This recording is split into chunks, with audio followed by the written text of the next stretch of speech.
So day 7, I'm gonna leave Bordeaux in a while and going south to southwest to land Biscarrosse, the lake of Biscarrosse.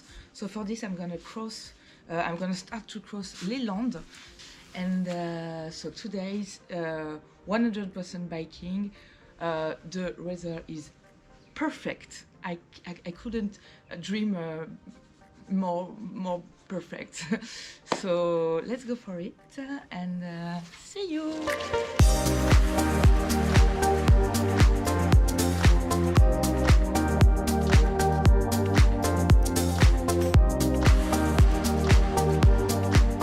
Okay, now I'm with Olivier Ocelli, who is the director of the tourism office of City of Bordeaux. And in terms of tourism, of cycle tourism, how Bordeaux can be an attractive place? Well, Bordeaux is attractive for its city center, and it's really easy to arrive and to go away from Bordeaux by bikes to go in the city center, because it's surrounding by the countryside. It's very easy to go to Bordeaux, and it's very attractive because of the patrimony, of the UNESCO patrimony, of course, of all the center, and also the vineyards. Bordeaux is worldwide known thanks to his vineyards and the wine, so it's just great to be in Bordeaux by bike and to go away in the vineyard and to come back in the city. It's really easy to really visit Bordeaux and its surrounding by bikes. Yeah, because there is also cycleways. You can go to the sea, to the north, south. Exactly. Yeah. It's Saint-Emilion. You can go by bike to Saint-Emilion, to the ocean. It's a really half day. It's a half day you are in Lacanau, half day you are in Saint-Emilion, and Entre-deux-Mers and Médoc. All these regions are very easy to reach from Bordeaux. So pass by Bordeaux and see you guys for the next step.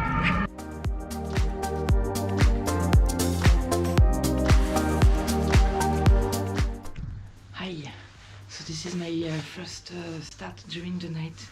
It's 7:30.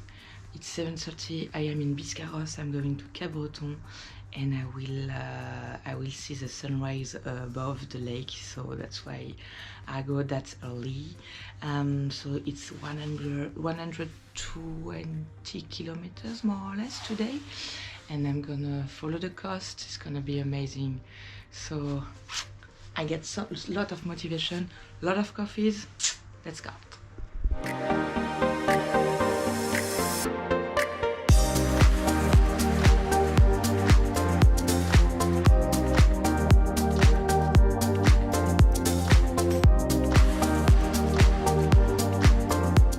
Hey, it's day 7, and I woke up at 6:30 and to go at 7, and this is why. It roasted, so I wanted to enjoy my chocolatine pain au chocolat just here because it's amazing.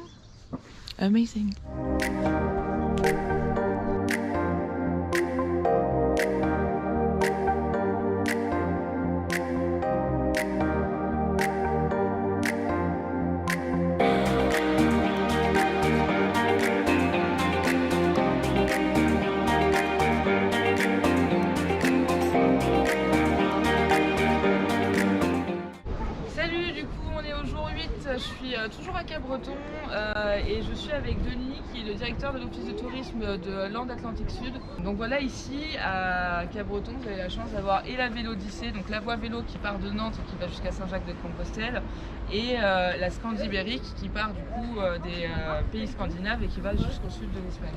Elles sont à combien de distance ? La partie la plus proche, on peut les connecter à quasiment 10-15 km. Donc ce sont deux axes, on va dire nord-sud. Et aujourd'hui, le travail qui est accompli par la communauté de communes locale, par Max, et son schéma vélo, c'est un plan d'aménagement de pistes cyclables assez global sur la destination, qui prévoit à terme 250 km de linéaire vélo. Ok. Ben, Entre les deux ou tout confondu? tout confondu, et les vélos confondu. lycée, les Eurovéloroutes évidemment incluses dedans. Mais surtout ce projet-là, il prévoit quoi? Il prévoit de les connecter, de créer des transversales, de créer des D'accord. boucles à l'intérieur pour que quand on soit grand itinérant sur la Vélodyssée ou grand itinérant sur la Scandibérique, on puisse à un moment donné changer un peu d'atmosphère.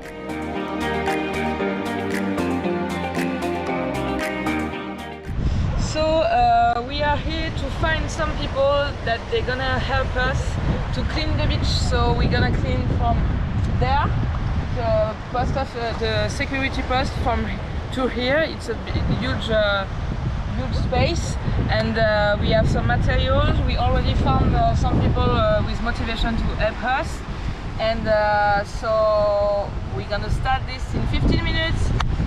It's gonna be great.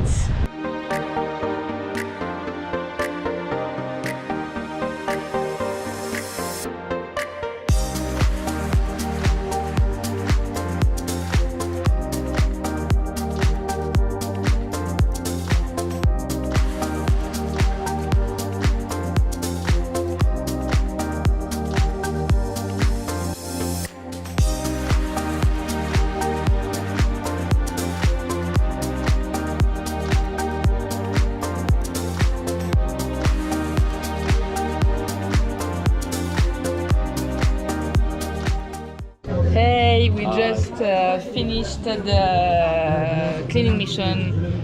We've been 15 people, 4 trash bags, a big, huge plastic thing, and we are enjoying the moment. So with Aku from Vekolo Velo, and we are proud.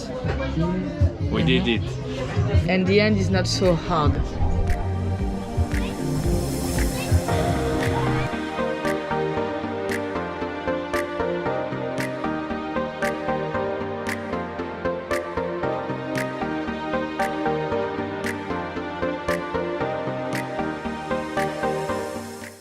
Hey, so this is day 9. I'm at 680 kilometers and I am here in Bayonne with Olivier Delbos, in charge of public relations at the Office of Tourism of Bayonne. So today we're gonna visit it, and I'm gonna discover a city I already know but not the historic part.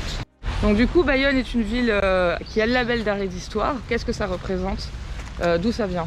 Alors, ce label Ville d'Art et d'Histoire, c'est une ancienne municipalité qui le met en place avec le ministère de la Culture, et qui vient forcément expliquer toute la consolidation de la ville de Bayonne. On arrive à avoir des aides et mettre justement un petit peu au goût du jour des espaces qui sont chargés d'histoire pour la ville de Bayonne. D'accord. Ici, c'est l'exemple type puisqu'on est véritablement dans les remparts. Alors, les remparts ici dits Vauban, les plus modernes, mais ensuite effectivement dans le cœur de ville, on retrouve des remparts moyenâgeux qui attestent aussi nos 2000 ans d'histoire, puisque nous avons 2000 ans d'histoire à raconter sur Bayonne. Donc voilà, on est ici au milieu, bon, ce sont les remparts Vauban, et un petit peu plus loin, les premiers remparts de vestiges moyenâgeux. On y va? On y va? On y va.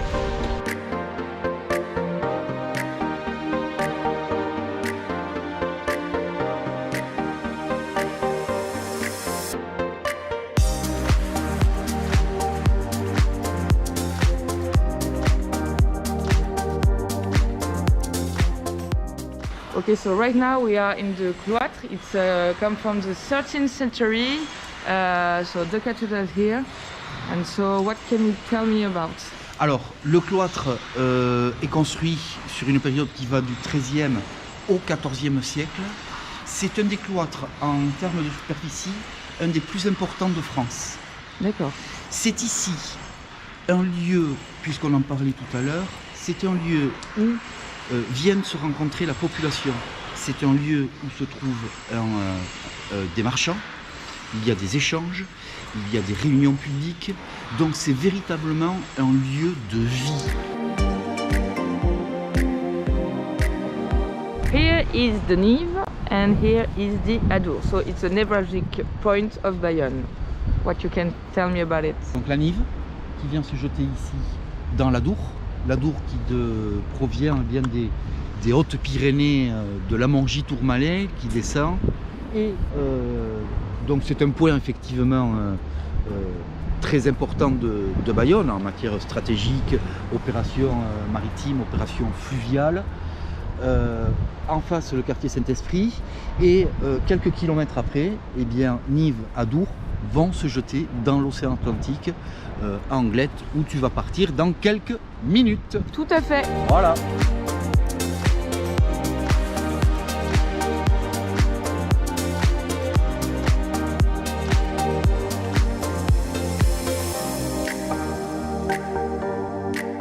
Hello guys, we are still at the day 9 and I am with Pauline Ado. Bonjour Pauline. Bonjour. Pauline is one time world champion and 7-time European champion of surf. And she is also representing the city of Anglet, where we are right now, and will implicate in the ecological issues. So how do you manage in your day the ecological issues?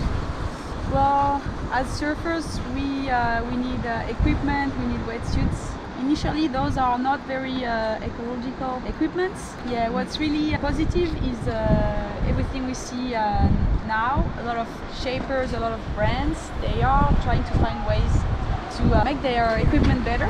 Okay. We see a lot of tests and changes in the wetsuits, how they are produced. They are trying to avoid anything fuel related for the fabrics. And also in surfboards, trying to find ways to have a different foam, recycle foam, also use wood, try to find substitutes to what we know today. And it's looking really promising, so it's really interesting to see. And I think in a couple of years this will be the norm. Okay. And I heard that here in Anglet there is builders, how do you say? Shapers for surfboards. Yeah. Of the ecological surfboard, and you are testing it. Yes, exactly. Here we have shapers definitely in this ecological way. Okay. So some of them are trying the recycled foam, and another one is using wood. Okay. So it's a bit back to traditional ways, because the first surfboards were made of wood, but obviously a bit different. And I've been testing the surfboards actually, and it's really interesting for me, and trying to find the differences and what works and what don't work as good. Okay. But yeah, like I said, very promising.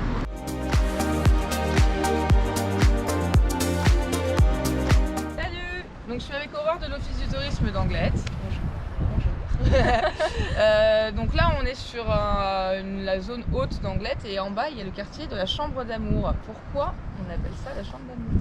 Alors pour le quartier de la Chambre d'Amour, en fait ça vient tout simplement d'une légende, donc de deux amoureux. C'est un petit peu notre histoire de Roméo et Juliette à nous, où en fait c'était l'histoire de Laurens et de Sobad. Donc l'un était pauvre, l'autre était issu d'une famille assez on va dire riche, de cultivateurs, et donc leur amour était interdit par leurs parents, et ils ont décidé en fait, malgré cet interdit, de se retrouver dans des grottes qu'on retrouve un peu sur la falaise, on retrouve un petit peu tout au loin. Et un soir il y a eu une tempête, un orage, et après avoir prêté serment de s'aimer jusqu'à la mort, ils se sont fait emporter par une vague. Donc cette histoire qui est un peu triste mais qui est quand même aussi très jolie a donné en fait le nom à ce quartier. Donc vraiment l'histoire de la grotte de la Chambre d'Amour.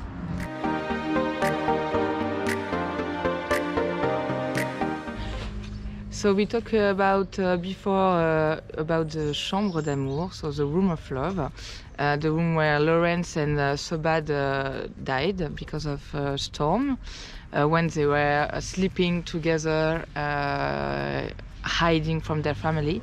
So this is la Chambre d'Amour.